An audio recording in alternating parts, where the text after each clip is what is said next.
Blog Talk Radio. Following ingredients include a look behind the scenes. Cook uncovered until hot. Add grooves to taste. I would like, if I may, to take you on a strange journey. Once upon a time, there was a little girl. The accident was over a year ago. A second woman has been elected president. The 12th planet has been named in the solar system. The last wild polar bear has died. I slept through it all. I was here for my waking. He called it a beginning. He said it was good. I think he may have thought that anything I did was good. Welcome to Transition Radio, live from Wilton Manors, Florida, with your host, Mark Angelo Cummings. And your hostess, Jessica Lynn Cummings.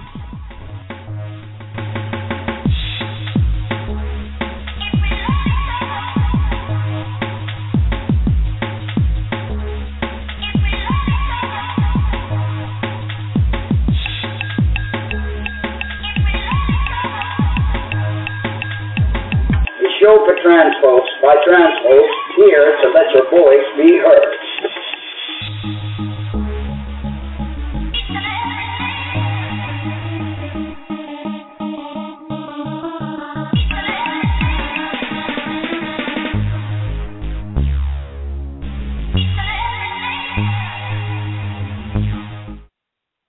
Hello and welcome to Transition Radio. It is Tuesday, that's Trans Tuesday, and we are in Wilton Manors for now. I don't know, so we'll be after March. Who knows? Only time will tell.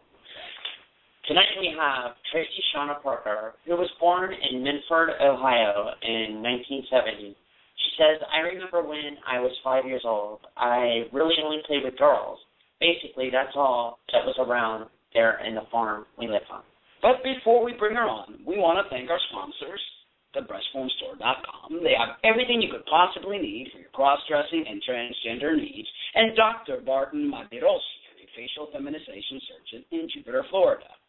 Give Dr. Marty Rosian a call today at 561-624-0900. He is highly qualified and very understanding of our needs. Please support our sponsors and tell them Transition Radio sent you. Tracy quotes, my dad had a friend he worked with that had two girls around my age, and I loved to play with them. That's when I realized something was not right. I tried to turn these feelings off. I was terrified then. It was the worst thing to be a sissy. So I did my best to be the boy I was expected to be. I was picked on, something terrible. I hated school and was held back in first grade. I was so miserable. I would hide and sneak to put on my mom's clothes. I struggled till I was about 10, and my parents divorced. During Halloween, I would wear my mom's clothes. It felt so natural and was lots of fun. I joined the Navy and hoped things would get better, but they never really did. I had trouble getting along with authority, men especially. Every chance I got, I would sneak and dress like a girl. I got out of the Navy 4 years later and returned home, and then it started to really get interesting. I started wearing women's underwear 24/7, and that helped. And once I got my own place, I dressed a lot more. My wife knew I had a serious problem, and she told me one night to just admit it. Things at home got bad. She had a hard time dealing with it. It's been a hard path to be on for the last 3 years. But I realized about 2 months ago I was the one making it hard with my attitude. Then something clicked. I needed to love myself more. So now please welcome to our show, Tracy Shawna Parker. Hi, Tracy. Hello. Hi. Can you hear us okay? Yes. Thank you for joining us. Yes, welcome to the show. Thank you. So how's the weather where you're at? It's cold. How cold is cold? 22 degrees. Wow, that's cold. Oh, wow. Yeah, we're Floridians, so that's extremely cold. I was going to say it's freezing, but I'm not going to say a word. Okay. So, let me ask you, how difficult was it to admit to yourself that you were transgender? It wasn't that difficult for me to admit it. It was just really difficult for me to not be so afraid to come out and actually want to be myself. You know, when I grew up in the 70s and everybody was like, oh, no, you can't be a sissy, don't be a sissy, and all that stuff, and it got pretty bad. One of the biggest things that, you know, was my parents. I was always afraid, you know, I didn't want to let anybody down, and, you know, I wanted to be like everybody else, but I just wasn't. And I knew that. There was something inside you that kept pulling you, saying, this isn't right. This is right. I know that feeling all too well. I wondered if it wouldn't just, you know, was something that I would grow out of, but it wasn't. I couldn't grow out of it. It's amazing how people think that you could grow out of things. You know, it's like it's a stage. It's a phase. People don't realize that this is something that's with you from a very, very young age. I like to say between the ages of 2 and 3, where we start expressing how we feel.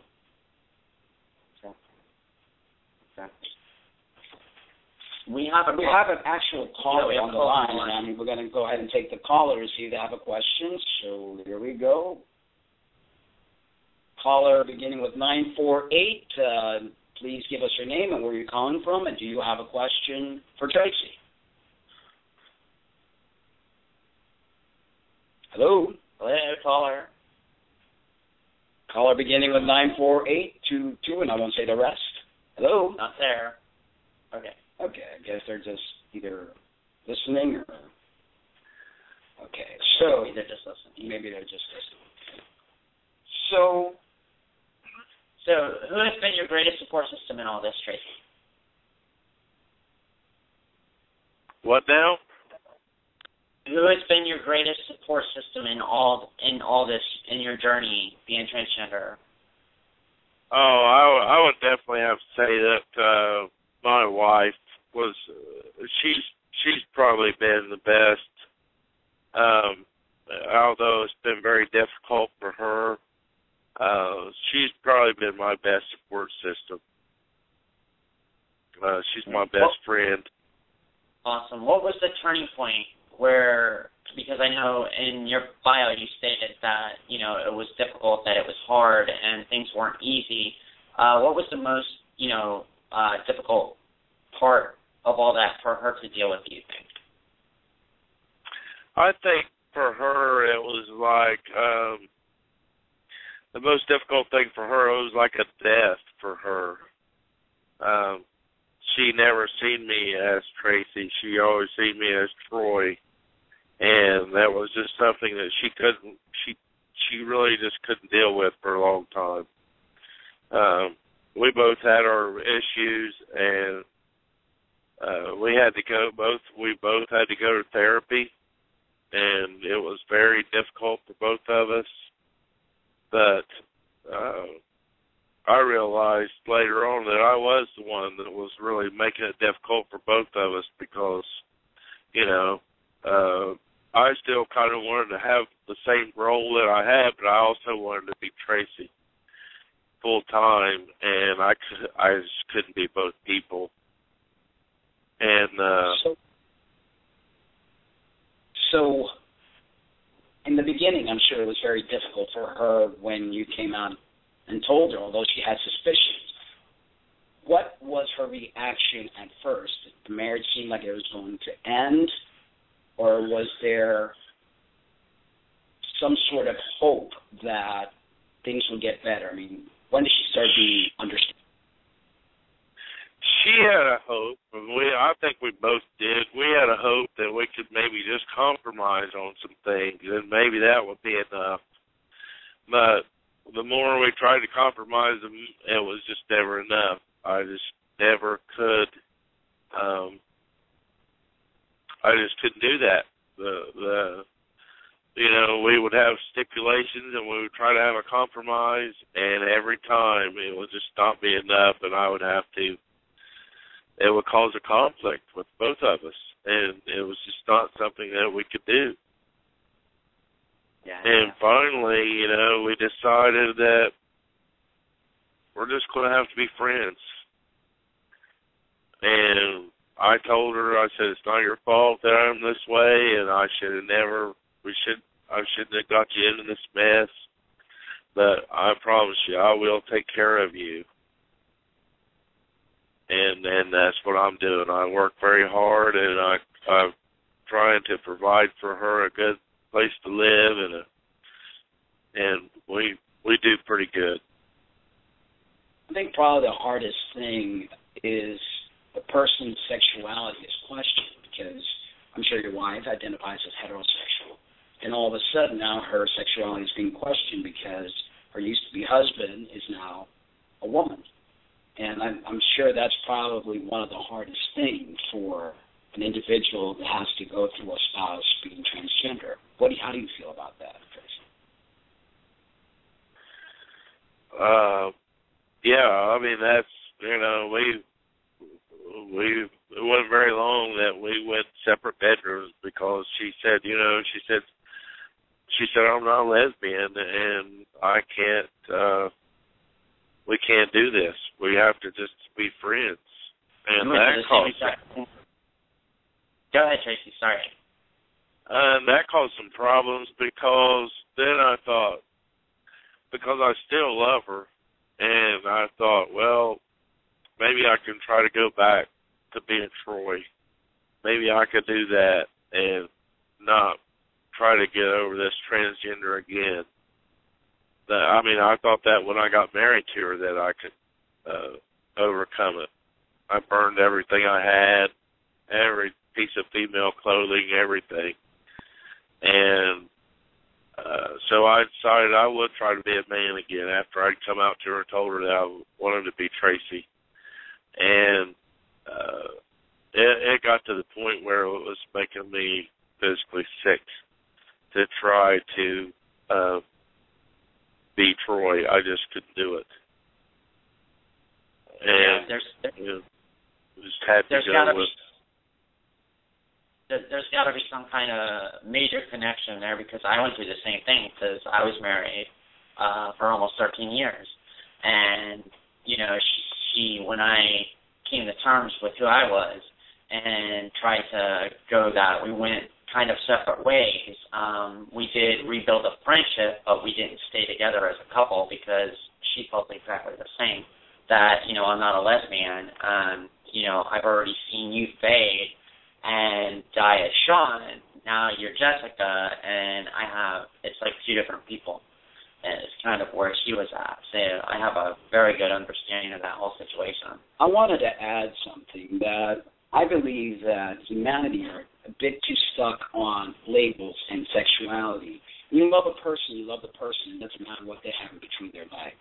And not to judge any other individual out there that can't deal with that situation, but if the person loves you as Troy, then the person should still love you as Tracy, and not really worry about what society has to say about two women being together, two men being together. It's all about love. And I think that's the message that we as transgender individuals are here to teach the world, that it doesn't matter the outer casing, it's the heart, it's the spirit. How do you feel about that quote, or my statement there, Tracy? I feel the same way. You can be attracted to a certain sex or whatever, but with my wife, I just love her, and it doesn't matter if it's a man or a woman. I don't really feel that way about her. It's just I just love the person that's inside of her. She is really a beautiful person, and I just, I would probably take a bullet for her if I had to. That's how much I love her. That's the way that it should be, for sure. Let me ask you, What has been the hardest thing for you during your journey?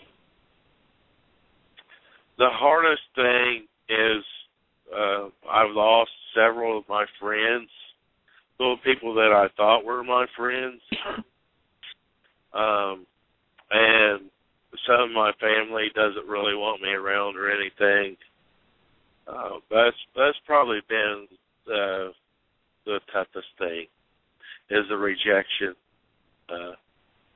It almost makes you feel like, it made me feel like I was just kind of trash, and it really hurt me bad. Did you ever get to a point where you realized that, transition was going to be like a huge gamble, that you may lose everything in this process in doing so? And what was it that made you really come forward? Come to grips with the fact that, this was the case, that I may lose everything, but that you were finally okay with it? It was very hard for me to realize that I was just going to have to, I just got to the point where I realized that I just really didn't have a choice in this. This was what I have to do to survive. I just felt like it was either I had to become Tracy or die. I got to that point where I was either going to kill myself or I have to be me. I just couldn't do it anymore. Exactly. So the payout is well outweighing the risk. Right. I just don't feel like I really have a choice in this. Mm-hmm. I don't think none of us do. I think this was something that was chosen for each and every one of us that are transgender. I don't think this is something that we have a choice in the matter of. And society and the people around us need to learn what unconditional love is all about, that they may not understand us, but they can at least respect our choice and realize that this is not something that we take lightly. Many people do commit suicide because they can no longer go on living a lie. So, Tracy, you drive a truck, a rather big one that we actually saw pictures of it on Facebook. How understanding are your coworkers, the other truckers, of you being transgender? Well, it actually isn't all that bad. Most people doesn't really pay much attention to me. I just kind of do my thing. I think this day and age, a lot more people are a lot more tolerant than what they used to be about this kind of stuff. But I mostly just keep to myself. I don't have to deal with a lot of people. Mostly I load on one end and I haul my load and deliver on the other end. And it's like I stop at truck stops. I don't really go in and eat or anything that much. I usually eat in my truck. I spend a lot of time just by myself in the truck. But I have a lot of friends, now that I talk to on the phone and text, and it's really been good to have such a bunch of people supporting me now. And awesome. How does your employer deal with your transition? Well, boss, not too long ago, I said, is everything going okay? I mean, has there been any problems, about my transition or anything? And he said that I was one of the best drivers that he has, and he didn't want to lose me, and that if I had any problems with anybody making me uncomfortable, to let him know, and he would take care of it. So that really made me feel good. That's awesome. And are there any other transgender individuals in your industry that you're aware of? I know of a few just by seeing them on Facebook and stuff like that, but I don't personally know any. So you never really met anybody? I have seen a few, but really haven't, had a chance to speak to them or anything. Right. That makes sense. So what advice would you give to other trans girls in your same position? I say, be yourself. Do whatever you have to do to be yourself. Your family's probably not going to like it, but, it really just boils down to, do you want to survive or not? I think that it's really more of a survival issue than it is whether you want to wear the clothes or any of that stuff. It's you have to be yourself. And here recently, I just decided that I was going to start loving myself, trying to learn what that meant. I didn't know what that meant my whole life until just lately. And I think I just had to get around the right people. And I had some people reach out to me, and they really started showing me some love and everything. And then all of a sudden, I started really enjoying being me. It's been wonderful. I now feel like that this has been more of a blessing than it has been a curse. A lot of people think, oh, this is a curse and it's so bad, but it's not that bad. It's actually just, you have to look at it as a blessing. Exactly. And we agree with that totally. Absolutely. It's a gift. I think we're very blessed to have this path. Yes, and it's a huge evolution for all of us because I think we all go through that. We think it's a curse. Oh, my God, why have I been cursed with this? This sucks, And then after you transition and you start your transition and you get where you feel comfortable within yourself and you start loving yourself, you're like, wow, this is actually really a gift. This is something that I should be thankful for, personally. So are you happy, Tracy? I'm very happy right now. I wake up in the morning, I smile, I think about all the people that love me, and it's so wonderful. It's so wonderful now. I wrote a thing not too long ago, and it's like I've been in a cocoon all these years, and now I'm coming out as a butterfly, and life is just so beautiful. I just can't really describe it. It's so exciting.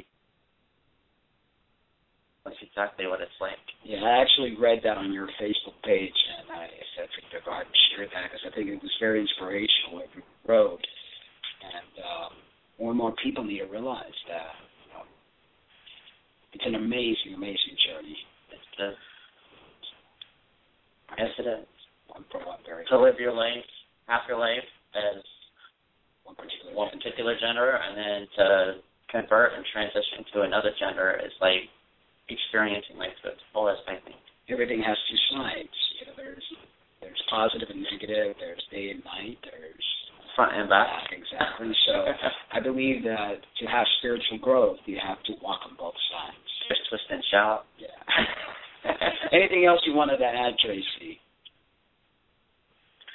The only thing I'd really like to add is if you feel like that you're transgender, please go and get help. Talk to somebody. If somebody says, oh, it's not right, don't take that. Don't take no for an answer. Go and talk to somebody. Get a professional to talk to you, because it's awful to live your life in fear of people that's going to find out that you're this way or whatever. Don't be afraid. That's the worst thing, is to be afraid somebody's going to find out. I found out that a lot of people knew.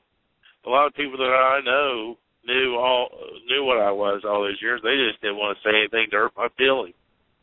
But they looked out for me, and I really appreciate that.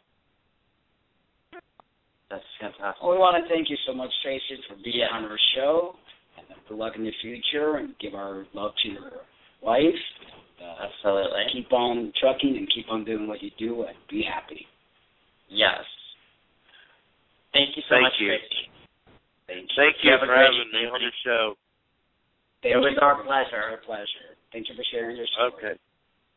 Good night, Tracy. Well, in the trans news. In the trans news today, we've got Fox, Keith Abloh. He says elbow. No, not elbow. Abloh. Okay. Trans people only exist as part of liberal plot to steal your rights. You heard that right, people. We're around just to steal your rights.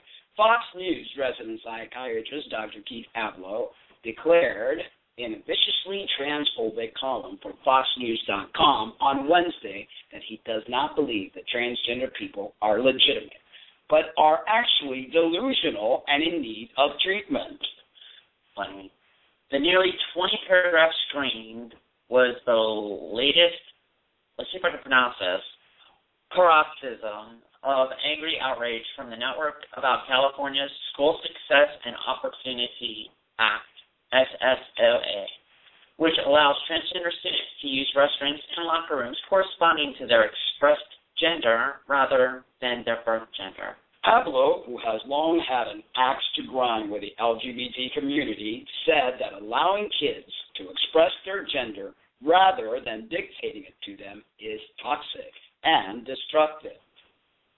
Like many on the right, Abloh believes that children should be forced to conform to their biological sex, lest gender anarchy erupt and bring about the collapse of all Americans hold dear. Yeah, try telling that to the parents that have lost a child to suicide because they were transgender and they were forced to conform to their biological sex. I know that other psychiatrists may well disagree, and I know that LGBT activists will criticize me, and you forgot to put hate me. But I believe that allowing this choice is profoundly destructive psychologically to all students, including the ones who identify themselves as transgender, he wrote. He continues, I don't see anything but toxicity from the notion of a person with female anatomy feeling free to use the urinal in the boys' restroom while a boy stands next to her and uses one too. He's talking about FTMs here. Male students, he fretted, will be so traumatized by girls seeing them urinating or pulling their pants down to change into football gear that it will steal their ability to trust adults, shake their faith in any form of reality, traumatize them by shaming them, and kindle waves of completely unnecessary hype.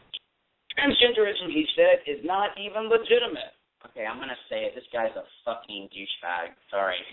I am not convinced by any science I can find that people with definitively male DNA and definitively male anatomy can actually be locked in a cruel joke of nature because they are actually female, he said. The whole idea in the new law Abloh accuses are a plot by Governor Brown and liberal politicians who are addicted to disempowering people who will protect the vulnerable boys. The young man of California, he asked, from the ruthless gaze of transgender men. They wrote that incorrectly. The new law, he says, shakes up boys' security of knowing that they can count on not being seen naked by the opposite gender, and is therefore profoundly damaging and traumatizing. Abloh expressed hope that FSOA will be repealed and that the people of California will stage a recall election to remove Brown from office. The frequent Fox guest is one of the network's most reliably bigoted anti-LGBT commentators. In the past, he has called transgenderism a psychotic delusional, a fixed and false belief.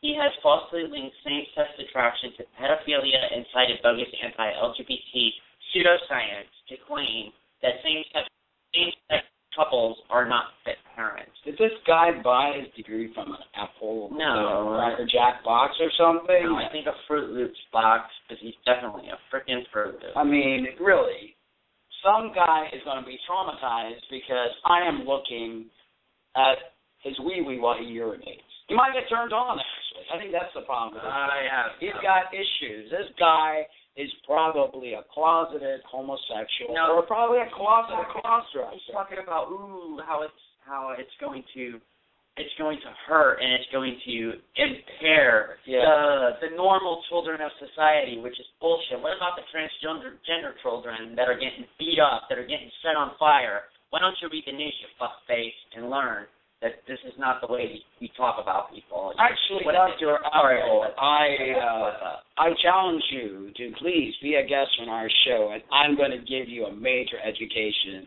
because you, dude, I'm sorry, you know nothing about anything. And just because you are on Fox, which is, please, I'm not even going to. I guess ignorance is bliss.